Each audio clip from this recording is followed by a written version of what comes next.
Hello and welcome again. So today is workbook lesson number 18. So it starts off today, I am not alone in experiencing the effects of my seeing. So, it could seem redundant for me to say, but this is a really important lesson. And really to capture the gravity of it is really essential to your understanding of the course in general.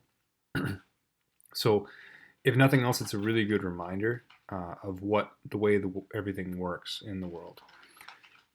So I am not alone. So you as an individual person, sometimes it's hard to follow the sort of eyes because they talk about different levels a lot.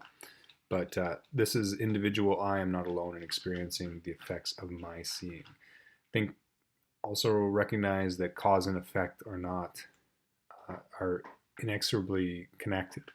So if you're projecting something into the world, it's going to be something that reinforces one either positive thing or a negative thing in the world. So obviously this is very important. So think of it like this. People often talk about we perceive the world as Vikings and victims.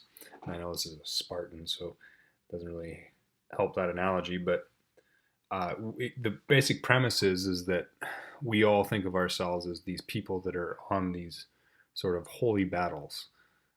We are the good, and we're trying to stop the bad. So we kind of perceive ourselves as this. In order to be that person, you need something to be against you. So in the past, we had things like mythical animals and everything else that was representing these sort of natural evils in the world, I guess you could say, or the destructive force. And this used to be the way that everybody saw things. Is like people are, well, I wouldn't say that people were mostly good, but these were the things that you had to worry about more, supernatural things, so things that were not necessarily human. But today it's not really like that. Today it's more like an antithesis of yourself in another person. So you're projecting them in this role, and then them seeing you as somebody that is in an alternative kind of belief system protecting themselves really reinforces this idea of conflict in the world. So if we think of ourselves as collective mind being sort of in this image, the sun that really creates us in the first place, if our minds are tied with all of this, it's sort of reinforcing the same storyline over and over again. So this is why things rarely change. New ways of seeing yourselves as a victim or seeing yourselves as a fighter that must fight the good fight, or just these things keep replicating themselves.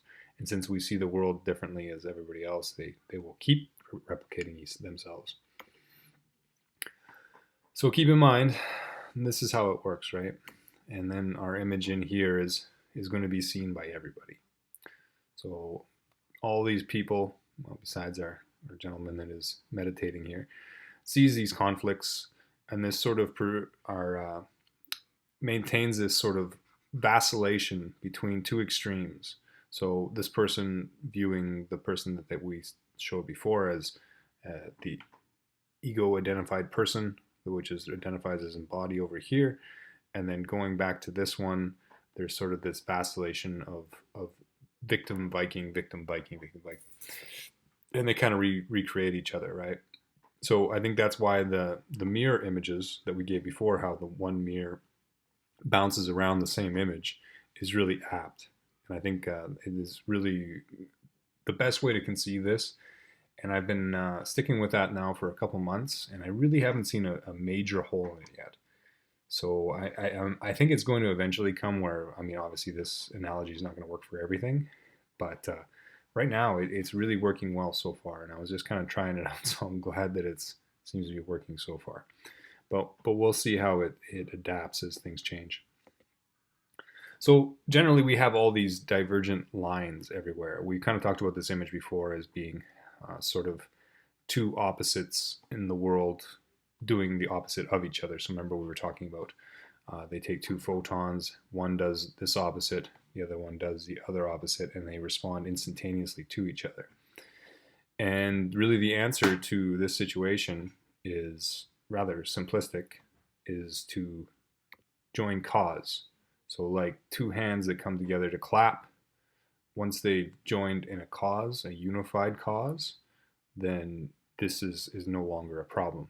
Because if you take away the mirrors, I guess you could say, and I'm in no way advocating getting rid of mirrors in anything but in purpose. So getting rid an individual mind is a mirror, right? So if we turn them towards each other, and this is sort of what they're talking about, I think, when they're referencing the fact that you need to be so working with your brother in order to do this, is it sort of reflects the truth into itself, and you don't recognize them as an individual divorced of their reality.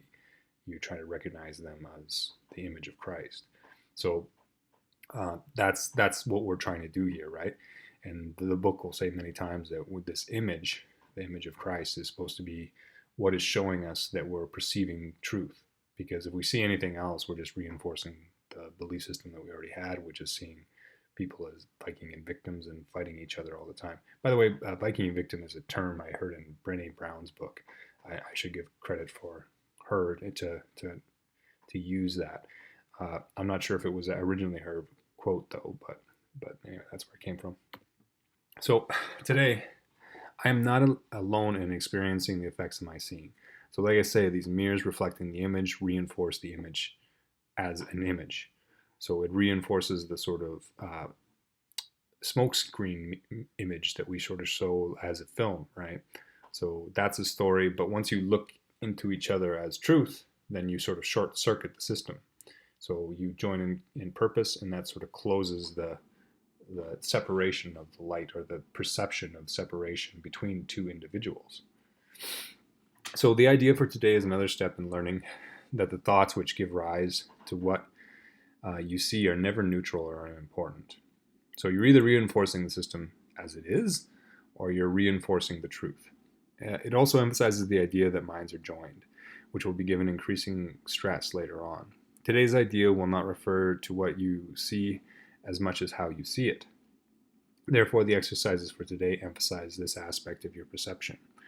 3 or 4 practice periods which are recommended should be done as follows.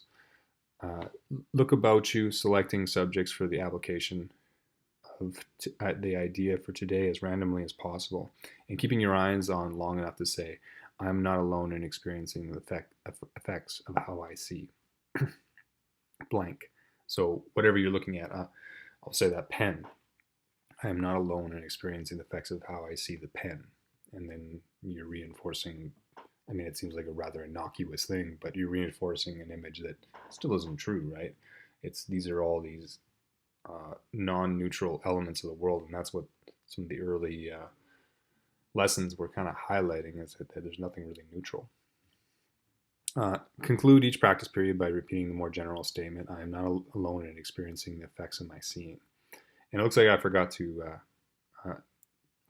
give the quote, give the book here. I'll reference it in the actual description of the video, to reference the book in order to make sure that we know this is all coming from the book. I'm not alone in experiencing the effects of my seeing. Again, the general statement that you'll be closing it off with. So it's just kind of closing the whole idea, right? And sort of framing this moment that you're going to do 3 or 4 times today as, okay, this is what I'm reinforcing as I'm doing this process and going around sort of detachedly. And I imagine that that's sort of second nature now, if you've kind of done the lessons up to this point, as much as we can anyway. I mean, it's difficult to look at something and not have any associations, but we have to have them to a certain degree, but generally we want to remove them as much as possible. So a minute or so, or even less, will be sufficient for each practice period. So this is a pretty easy lesson, but the general concept, the general idea that is really important for later on. And I think that we did a pretty good job today of giving us ideas of how this could be true. But maybe I'm just patting myself on the back. Who knows? Anyway, hope you guys have a good day. We'll talk to you soon. Bye-bye.